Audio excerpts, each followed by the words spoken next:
दोस्तों, अगर आप एक अपना नया बिजनेस चालू करना चाहते हैं या आपका एक बिजनेस है और स्ट्रगल कर रहा है आगे बढ़ने के लिए, तो दोस्तों अगर आप अपना बिजनेस बढ़ाना चाहते हैं और अपनी ब्रांड को बिल्ड करना चाहते हैं तो आपको ये वीडियो पूरा देखना चाहिए, क्योंकि इस वीडियो के अंदर मैं देने वाला हूँ आपको एक मूल मंत्र, जिससे आपको ये पता पड़ेगा कि आपके बिजनेस की ब्रांड किस तरह से बिल्ड होना चालू होती है और आपका छोटा व्यापार किस तरह से बड़ा बन सकता है एक ब्रांड के जरिए।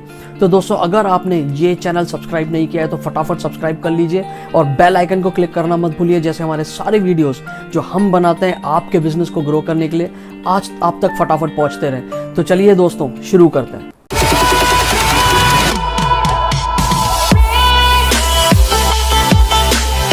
तो दोस्तों, बहुत बहुत स्वागत है आपका हमारे इस चैनल पे, जिसका नाम है आपका बिजनेस मित्र, और मैं हूं कैलाश वजीरानी, एक ब्रांड और सेल्स एक्सपर्ट। तो दोस्तों, सबसे पहले तो मैं आपको ये बता दूं, आपको एक एश्योरेंस दे दूं कि हमारे जितने भी वीडियोस बनते हैं और ये वीडियो हम बनाते हैं छोटे छोटे व्यापारियों के लिए, दुकानदारों के लिए, छोटे छोटे बिजनेसेस को आगे बढ़ाने के लिए।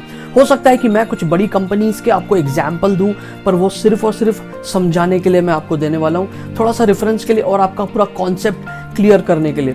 तो दोस्तों, शुरू करने के साथ एक सवाल मैं आप लोगों के सामने रखना चाहता हूँ। क्या आपका एक अच्छा ब्रांड नेम आपके बिजनेस को बहुत आगे बढ़ा सकता है? दोस्तों, जब आप अपना व्यापार करते हो और जब आप अपना बिजनेस करते रहते हो तो वो जो बिजनेस एक्टिविटी होती है वो आपको मुनाफा या प्रॉफिट्स तो देती है, पर क्या वो आपकी ब्रांड भी बिल्ड कर रही है कि नहीं कर रही है? आइए दो छोटे एग्जाम्पल से इसको समझने की कोशिश करते हैं।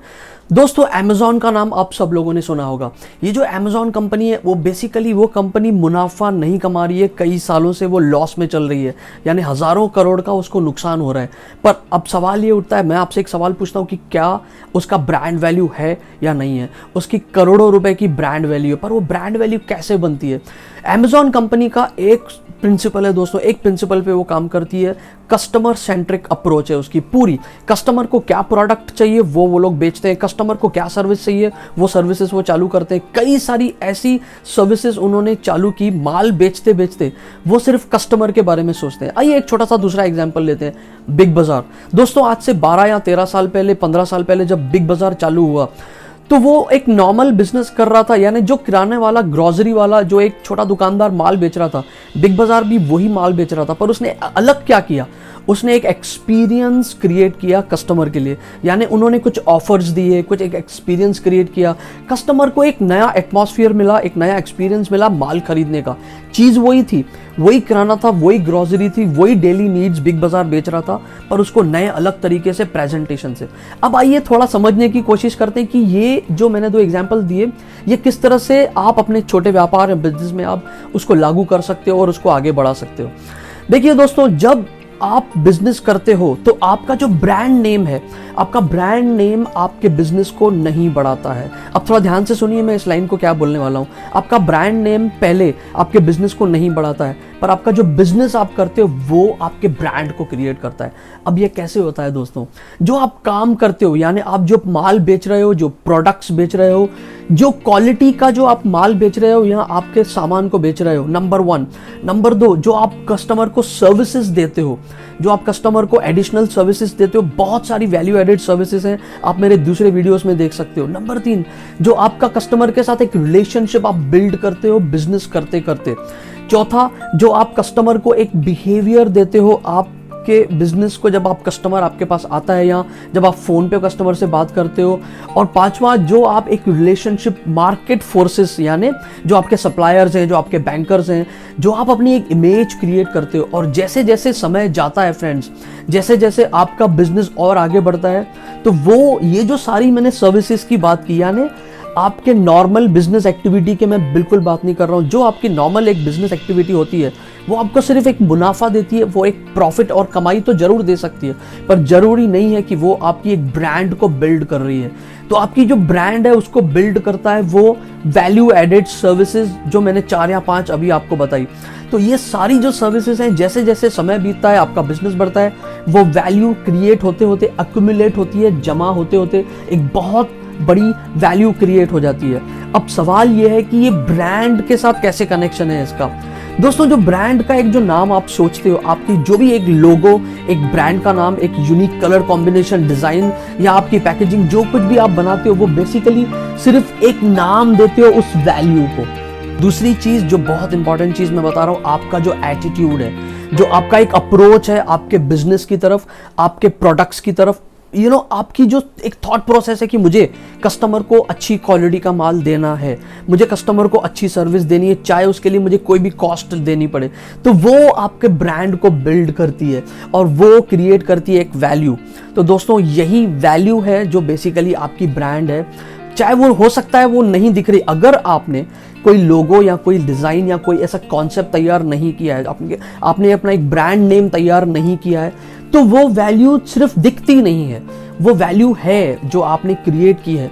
तो ये जो बड़ी बड़ी कंपनीज हैं, जैसे मैंने कुछ नाम लिए, अमेजॉन है या फ्लिपकार्ट है या बिग बाजार है या और भी कोई भी कंपनी आप देख लो मार्केट में, जो बड़ी कंपनीज काम कर रही हैं, उनको मुनाफा नहीं है, वो अभी भी प्रॉफिट्स नहीं कमा रही हैं। चाहे जियो है, पर उनकी ब्रांड वैल्यू बहुत है, क्योंकि वो वैल्यू ऐड कर रही हैं कस्टमर्स के लाइफ में, वैल्यू ऐड कर रही हैं किसी ना किसी तरीके से।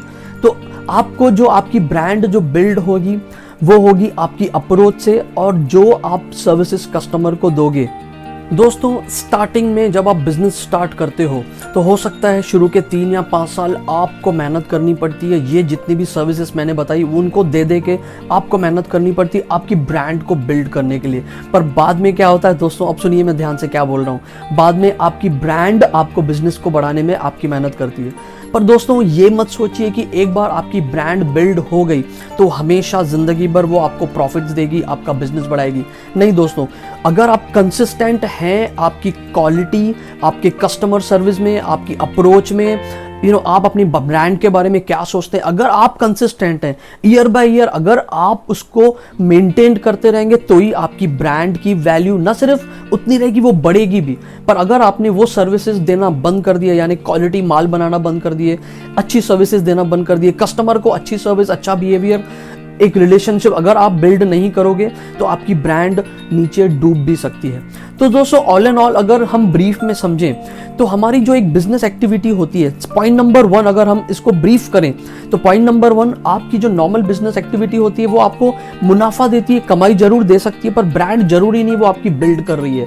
पॉइंट नंबर 2, सारी वैल्यू एडेड सर्विसेज, यानी जो मैंने नाम लिया quality, customer service, consistency, customer के साथ बिहेवियर, कस्टमर के साथ रिलेशनशिप, मार्केट के साथ रिलेशनशिप, वो आपकी ब्रांड को बिल्ड करता है। तीसरा, ये जो वैल्यू क्रिएट होती है उसी बेसिकली वही एक ब्रांड है, वही एक ब्रांड नेम है। चौथा, वो वैल्यू अगर आपको देखनी है या लोगों को दिखानी है या उससे अपने बिजनेस को बढ़ाना है तो आपको अपना एक लोगो, अपना एक ब्रांड नेम बनाना पड़ेगा।